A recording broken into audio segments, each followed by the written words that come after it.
Hello students. आज हम जो मानव एवं उससे जुड़ी जो बीमारियां हैं उससे संबंधित जो चैप्टर है उसका एक बहुत महत्वपूर्ण प्रकरण आज पढ़ने जा रहे हैं और उस प्रकरण का नाम है बी लसिकाणु एवं टी लसिकाणु, B lymphocytes and T lymphocytes.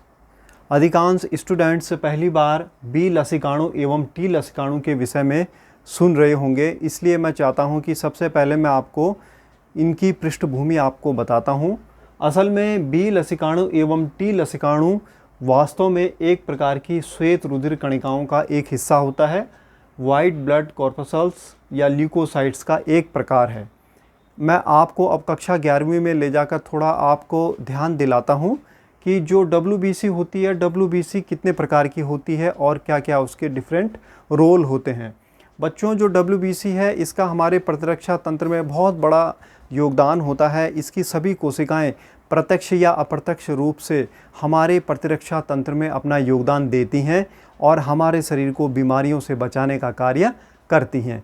चलिए देखते हैं इस परिप्रेक्ष्य में कि WBC की विभिन्न प्रकार की कौन कौन सी कोशिकाएं होती हैं।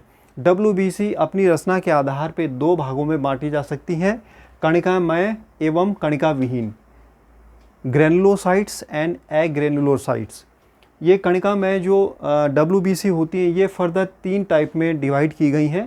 पहले प्रकार की जो WBC होती है उसको हम बेसोफिल कहते हैं। ये इनके अंदर से कुछ ऐसे रसायन निकलते हैं जो एलर्जी कारक होते हैं। दूसरी जो कणिका में WBC होती है उसको हम न्यूट्रोफिल कहते हैं, जो कि रोगाणुभक्षी कोशिकाओं के रूप में कार्य करती है और ब्लड में तैरते तैरते रोगाणुओं को खाती रहती है। इओसिनोफिल नाम की जो कणिका में WBC होती हैं, इनसे कुछ ऐसे रसायन होते हैं जो रोगाणुनाशक होते हैं।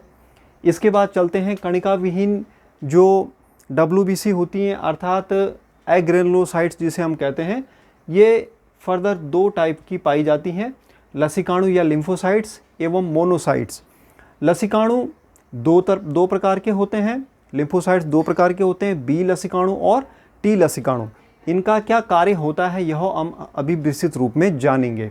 इसके बाद अब चलते हैं मोनोसाइट्स। मोनोसाइट्स जो है सबसे बड़ी WBC होती है आकृति में, और इसको फर्दर 3 तरह से हम जो है इसको डिवाइड कर सकते हैं इसकी रचना के आधार पे। पहले होता है मैक्रोफाज। मैक्रोफाज ऐसी मोनोसाइट्स होती है जो कि ऊतकों में पाई जाती है और रोगाणुभक्षी कोशिका का कार्य करती है। इसी तरह से मास्ट कोशिका। मास्ट कोशिका भी एलर्जी कारक कोशिका होती है। फिर डेंड्रिटिक कोशिका, यह लसिका ग्रंथि की रोगाणुभक्षी कोशिका होती है। इस तरह से आप अगर सभी WBC कोशिकाओं को देखेंगे तो आप पाएंगे कि ये प्रत्यक्ष या अप्रत्यक्ष रूप से हमारे प्रतिरक्षा तंत्र से जुड़ी हुई होती हैं। लेकिन हमारे प्रतिरक्षा तंत्र की जो सबसे मुख्य कोशिकाएं होती हैं, प्रतिरक्षी कोशिकाएं होती हैं, और हमारे प्रतिरक्षा तंत्र में जो सबसे बड़ा रोल निभाती हैं, सबसे बड़ा योगदान देती हैं, वे बी लसिकाणु और टी लसिकाणु कोशिकाएं होती हैं। तो ये तो मैंने आपको बता दिया कि बी लसिकाणु और टी लसिकाणु क्या है। अब हम देखते हैं कि बी लसिकाणु और टी लसिकाणु कहाँ बनती हैं और इनकी रचना कैसी होती है और इनका हमारे प्रतिरक्षा तंत्र में क्या योगदान होता है। तो चलिए मैं इसको इरेज करता हूं और हम इसके आगे देखते हैं कि बी लसिकाणु और टी लसिकाणु किस तरह से हमारी प्रतिरक्षा तंत्र में अपना योगदान प्रदान करती हैं।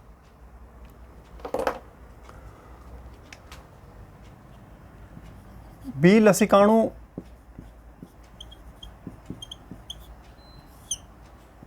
अगर लसिकाणु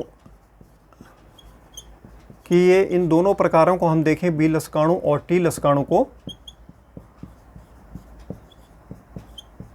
तो बी लसिकाणु रफली पूरे पूरे लसिकाणु की 75 पूरे लसिकाणु की 25% होती हैं और टी लसिकाणु पूरे लसिकाणु की 75% होती हैं संख्या में। अर्थात टी लसिकाणु की संख्या अधिक होती है और बी लसिकाणु की संख्या उनसे कम होती है। 1/4 ये टी लसिकाणु की बी लसिकाणु होती हैं। तो ये तो हो गया इनका कि इनकी संख्या, इनका कितना भाग जो है कुल लसिकाणु का हमारे शरीर में पाया जाता है।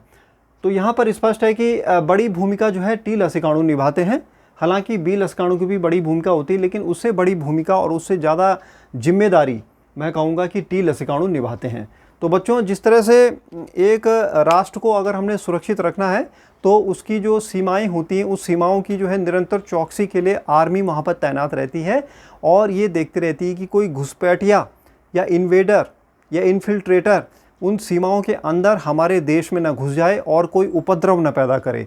उसी तरह से हमारा शरीर भी एक तरह से बहुत ही कीमती जो है भाग है और इसलिए इस शरीर की रक्षा करने के लिए हमारा शरीर का जो प्रतिरक्षा तंत्र होता है वो हमारे शरीर की बाउंड्री में कुछ प्रतिरक्षी सैनिकों को छोड़ के रखता है। वो प्रतिरक्षी सैनिक बी और टी लसिकाणु के रूप में रहते हैं और ये निरंतर हमारे शरीर की चौकसी करते रहते हैं और यह देखते रहते हैं कि कोई रोगाणु तो हमारे शरीर में प्रवेश नहीं कर रहा है। और जब उस रोगाणु को ये देखते हैं तो तुरंत ही उसका निपटारा, उसका जो है डिस्पोजल करने के लिए ये तैयार रहते हैं। अब चलिए आगे चलते हैं कि बी लसिकाणु और टी लसिकाणु जो है ये कहाँ जन्म लेते हैं। अगर हम जो है इनको देखें कि उत्पत्ति कहाँ होती है, ये दोनों ही लसिकाणु जो है, ये लसिकाणु हमारे अस्थि मज्जा में इनका जन्म होता है। जो अस्थि मज्जा होती है हमारी, बोन मैरो जो होती है, हमारी बोन मैरो में इन लसिकाणुओं का जन्म होता है। प्रारंभ में तो सभी जो बी लसिकाणु होते हैं, बी लसिकाणु अस्थि मज्जा में ही जन्म लेते हैं, लेकिन ये जो है बी लसिकाणु जब थाइमस ग्रंथि में प्रवेश करते हैं, बी लसिकाणु जब हमारे शरीर में हृदय के पास स्थित थाइमस ग्रंथि, जो कि आपने कक्षा 11 में पढ़ा था, थाइमस ग्रंथि में प्रवेश करते हैं तो वहां ये बी लसिकाणु की प्रोसेसिंग होने लगती है और प्रोसेसिंग होने के पश्चात ये टी लसिकाणु में कन्वर्ट हो जाते हैं। तो यहाँ पर आपको मैं एक फॉर्मूला बताता हूँ कि टी लसिकाणु और बी लसिकाणु का। B stands for bone marrow, यानी अस्थि मज्जा में ये बी लसिकाणु जन्म लेते हैं, इसलिए इनको हम बी लसिकाणु कहते हैं। B stands for bone marrow. और टी लसिकाणु जो है ये थाइमस ग्रंथि में जो है जब बी लसिकाणु प्रवेश करते हैं उनमें प्रोसेसिंग होके टी लसिकाणु बनते हैं, तो टी स्टैंड्स फॉर थाइमस ग्रंथि। तो इस तरह से आप इनको याद रख सकते हैं कि टी लसिकाणु थाइमस ग्रंथि में बनते हैं और बी लसिकाणु बोन मैरो में बनते हैं। और बी लसिकाणु जब थाइमस ग्रंथि में प्रवेश करते हैं तब वो टी लसिकाणु बन जाते हैं।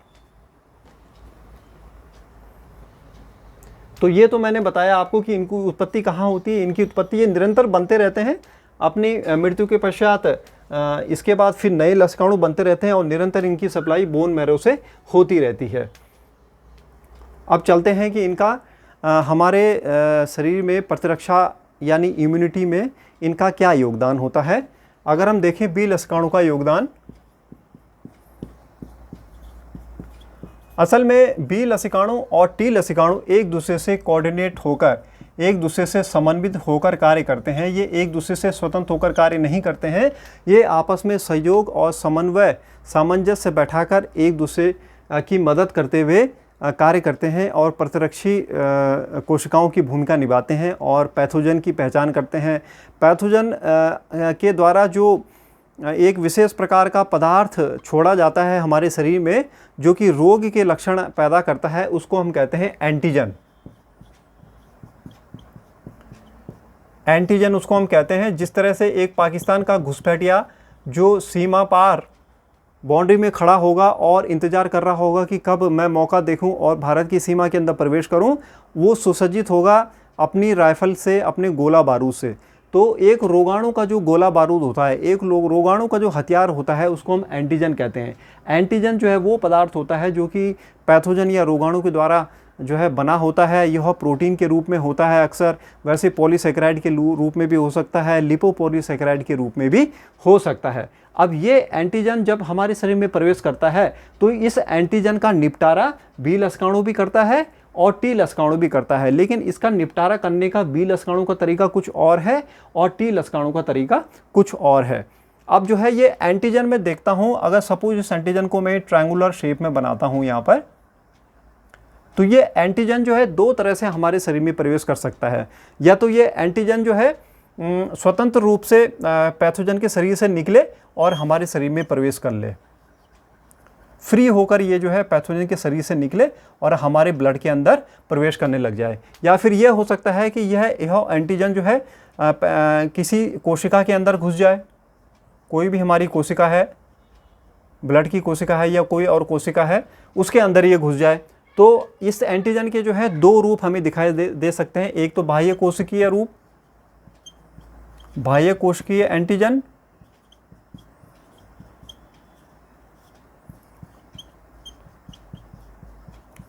यह अंतः कोशिकीय एंटीजन, ये कोशिका के अंदर प्रवेश कर गया है।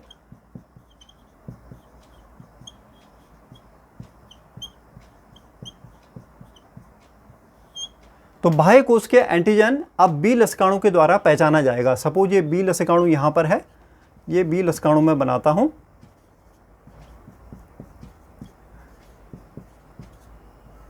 अब ये बी लसिकाणु इस एंटीजन को पहचान लेगा और फिर इसके निपटारे की सोचने लगेगा कि इसका कैसे निपटारा किया जाए, कैसे इससे निपटा जाए। असल में बी लसिकाणु में कुछ ऐसे रिसेप्टर पाए जाते हैं, ग्राही पाए जाते हैं, जिन ग्राही के द्वारा इस एंटीजन की पहचान ये बी लसिकाणु कर लेता है।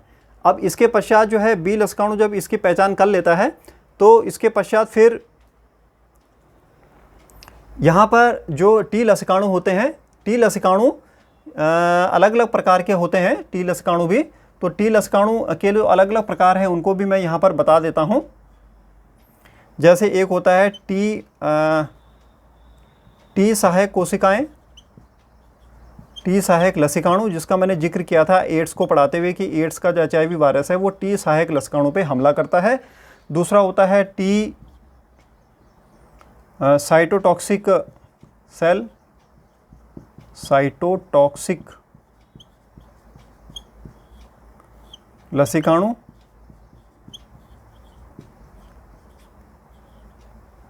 और इसके साथ टी हाइपर सेंसिटिव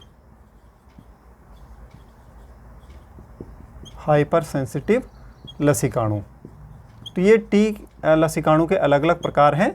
अब यहाँ पर जो ये टी लसिकाणु है, ये टी लसिकाणु अगर मैं यहाँ पर बनाता हूँ तो ये टी लसिकाणु जो है ये भी इस एंटीजन को पहचान लेता है और इस एंटीजन का जो है पहचान का संदेश जो है एक रसायन के माध्यम से वो बी लसिकाणु को देता है। और बी लसिकाणु को जब ये संदेश प्राप्त होता है कि यहाँ पर कोई एंटीजन आ गया है, हालांकि उसने भी अपने रिसेप्टर के द्वारा उस एंटीजन को पहचान लिया है, तो वो फिर अब एक विशेष प्रकार की कोशिकाओं को बनाना आरंभ कर देता है। ये बी लसिकाणु, उनको कहते हैं प्लाज्मा सेल्स। तो वो माइटोसिस के द्वारा यानी समसूत्री विभाजन के द्वारा प्लाज्मा सेल्स यहाँ पर बनाने लगता है। ये प्लाज्मा सेल्स मैं बना रहा हूँ जो कि बी लसिकाणु के द्वारा बनाई गई हैं। कई प्लाज्मा सेल्स वो जो है समसूत्री विभाजन के द्वारा बनाने लगता है और इन प्लाज्मा सेल्स में एक विशेष प्रकार के हथियार पाए जाते हैं। वो विशेष प्रकार के हथियार कहलाते हैं एंटीबॉडी, जो वाई आकार के होते हैं। तो वाई आकार मैं यहाँ पर बना रहा हूँ, ये वाई आकार। ये प्लाज्मा सेल्स हैं जिनमें जो लैस हैं एंटीबॉडीज़ से। कई प्रकार की एंटीबॉडीज़ इनके शरीर की सतह पर, इनकी कोशिका की सतह पर इस तरह से सुसज्जित हैं, लगी हुई हैं। जिस तरह से एक सैनिक जो है हथियारों से सुसज्जित रहता है, उसी तरह से ये प्लाज्मा कोशिकाएं एंटीबॉडीज से सुसज्जित रहती हैं। तो ये प्लाज्मा कोशिकाएं हैं जो कि बी सेल्स के मॉडिफिकेशन के द्वारा बनी हैं। तो ये प्लाज्मा कोशिकाएं जो हैं, इस प्लाज्मा कोशिका में जो एंटीबॉडी होगी ये किसके खिलाफ काम करेगी? ये जो एंटीजन के खिलाफ हैं। अब ये प्लाज्मा कोशिकाएं रिलीज हो जाएंगी यानी छोड़ दी जाएंगी और ये पकड़ेंगी। एक प्लाज्मा कोशिका ये है, दूसरी प्लाज्मा कोशिका ये है। ये अब पकड़ेंगी इस एंटीजन को। इस एंटीजन की संख्या एक से अधिक भी हो सकती है, कई एंटीजन जैसे यहाँ पर हैं। तो ये जो है इनको पकड़ेंगी और इनको न्यूट्रलाइज कर देंगी। इस प्लाज्मा सेल ने इस एंटीजन को पकड़ा, दूसरी प्लाज्मा सेल आई, उसके एंटीजन ने, उसके एंटीबॉडी ने इसको पकड़ा। इस तरह से ये रिलीज़ करती हैं अपने हथियार को। ये बी सेल्स की जो प्लाज्मा कोशिकाएं होती हैं ये अपने एंटीबॉडी को रिलीज़ करती हैं और ये एंटीबॉडी फिर क्या करता है? इस एंटीजन को निष्क्रिय कर देता है, इस एंटीजन को ख़त्म कर देता है और इस तरह से जो है फिर ये एंटीजन अपना प्रभाव नहीं दिखा पाता है और हमारे शरीर में रोग के लक्षण उत्पन्न नहीं हो पाते हैं। तो इस तरह से आपने देखा कि जो मुख्य बी लसिकाणु का कार्य है वो है एंटीबॉडी का निर्माण करना।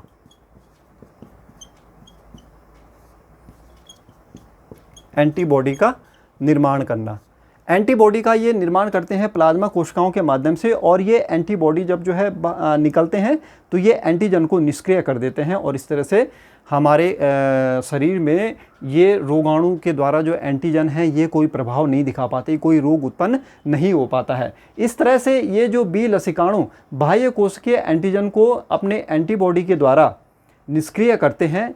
ये एंटीबॉडी हैं, यहाँ पर मैं लिख देता हूँ एंटीबॉडी, जो कि एंटीजन के विरुद्ध कार्य कर रहे हैं और ये एंटीजन है, एंटीजन एंटीबॉडी। तो एंटीबॉडी एंटीजन के दुश्मन है, वो जो है एंटीजन को ख़त्म कर देते हैं। इस तरह से हमारे शरीर की रक्षा हो जाती है। इस तरह से बी लसिकाणु के द्वारा जो रक्त के तरल में जो प्रतिरक्षा हमको प्रदान की जाती है बाह्य कोश के एंटीजन को मारकर, इसको हम कहते हैं तरल माध्यित प्रतिरक्षा। इसको मैं और स्पष्ट आपके सामने लिखता हूं। ये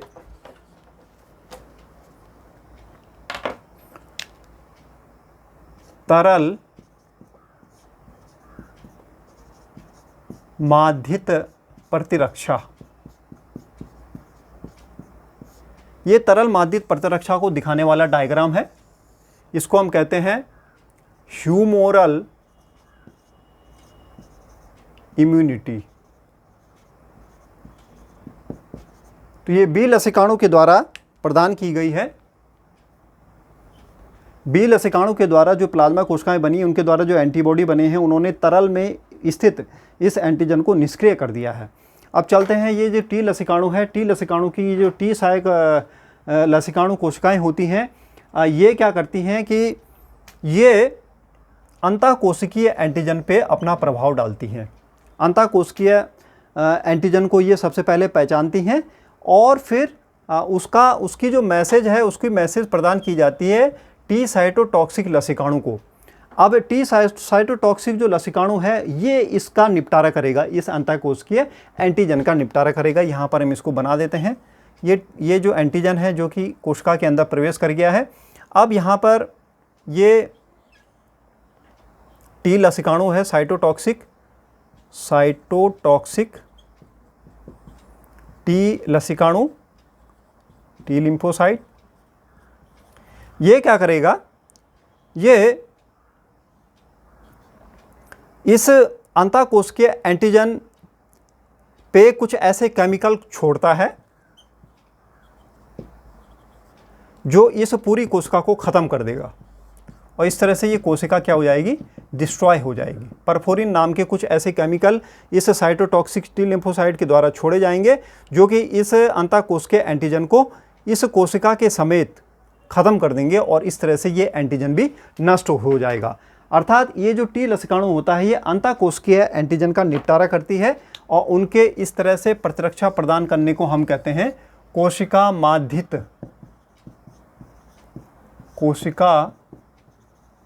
माध्यित प्रतिरक्षा।